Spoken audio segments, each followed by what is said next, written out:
আসসালামু আলাইকুম। Welcome to my cooking channel cooking with Shahana Shimu. আজকে আমি আপনাদের জন্য নিয়ে এসেছি লতি দিয়ে চিংড়ি মাছ। এই রেসিপি একবার রান্না করলে পুরো বাটি আপনি একা নিজেই খেয়ে ফেলতে পারবেন। অল্প একটুতে কিন্তু হবে না। সো ভাত বেশি করে রান্না করবেন যেন খেতে পারেন ভালো মতো। সো দেখি আজকে আমি ফার্স্টেই লতিগুলো বেছে ধুয়ে পরিষ্কার করে নিয়েছি একদম। এরপরে আমি রান্না শুরু করে দেব। চলুন প্রসেসিংয়ে চলে যাই। প্যানে আমি তেল দিয়ে নিচ্ছি পরিমাণ মতো। তেলটা হালকা গরম হতেই আমি পেঁয়াজ কুচি দিয়ে দিচ্ছি।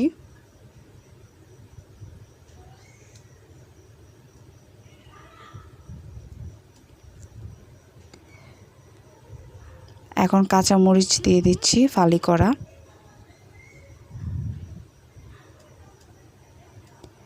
এখন পেঁয়াজ আর মরিচটা একটু নেড়ে চেড়ে ভেজে নিচ্ছি।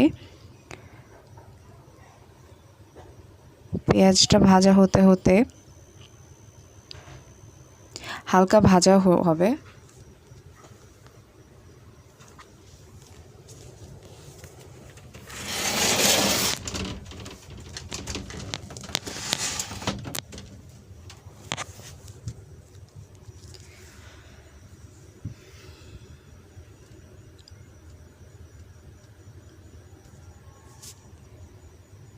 আমার পেঁয়াজটা ভাজা হয়ে গেছে, পেঁয়াজ আর কাঁচামরিচটা ভাজা হয়ে গেছে। এখন আমি এর মধ্যে আদা রসুন বাটা দিয়ে দিচ্ছি। আদা রসুন বাটা পেঁয়াজের সাথে মিক্স করে ভেজে নিচ্ছি।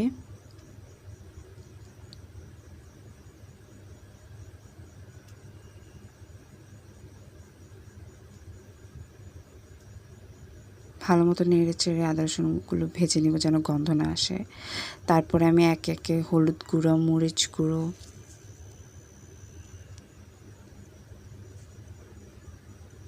দিয়ে নেড়ে চেড়ে মিশিয়ে নিচ্ছি, সাথে জিরে গুঁড়ো আর ধনিয়া গুঁড়োও অ্যাড করে দিয়েছি। আমার মশলাটা মিক্স করছি আমি এটার সাথে একসাথে।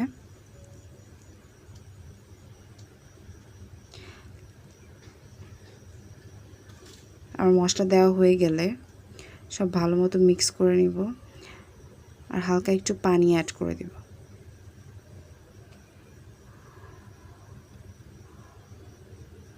পানি দিয়ে এবার মশলাগুলো ভালো মতো মিশিয়ে ভালো মতো কুক হতে রেখে দেব।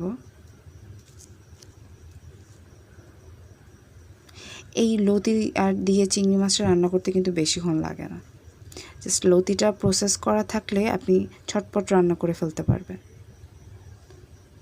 আমি মশলাটা মধ্যে এখন একটু লবণ দিয়ে দিয়েছি। পরিমাণ মতো লবণ দেওয়া হয়ে গিয়েছে। এখন আমি ওয়েট করব মশলাটা তেল ছাড়ার জন্য। যখন মশলাটার পানি টেনে তেলটা ছেড়ে দেবে তখন বুঝবো যে মশলাটা হয়ে গিয়েছে। সো আমি ওয়েট করছি মশলাটা হয়ে যাওয়ার জন্য।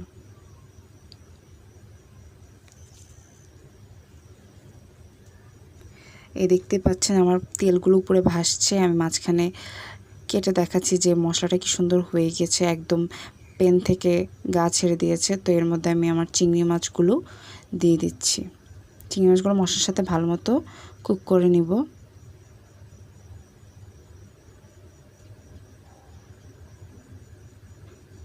চিংড়ি মাছগুলো দেওয়ার সাথে সাথেই হয়ে যায়। চিংড়ি মাছ দিয়ে রান্না করার বেনিফিটটাই এটা। সো চিংড়ি মাছটা দেওয়ার সাথে সাথে দেখতে পাচ্ছেন যে কুক হয়ে যাচ্ছে।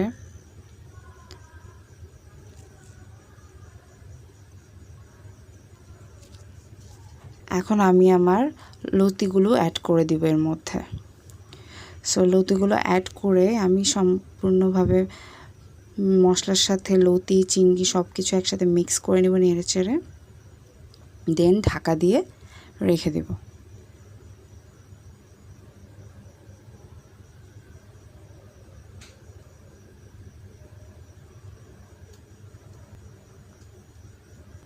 সো আমি এখন ঢাকনা উঠিয়ে দেখে নিব।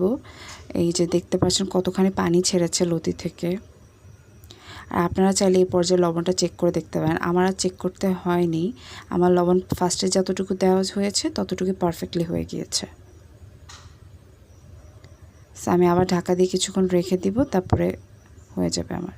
সো আমি 5 মিনিট পর ফেরত আসলাম, আমার লতিটা পারফেক্টলি হয়ে গিয়েছে। এখন আমি একটু ধনেপাতা দিয়ে নামিয়ে নিব। আমি এখন সার্ভ করে আপনাদেরকে দেখিয়ে দিব কেমন হয়েছে, সাথেই থাকুন।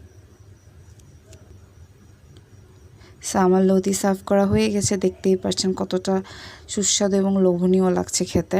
সো দেরি না করে আপনারাও বানিয়ে ফেলুন এবং আমাকে সাবস্ক্রাইব করে লাইক এবং কমেন্ট করে আমার পাশে থাকবেন।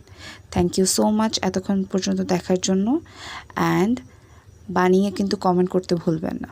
ওকে, বাই বাই।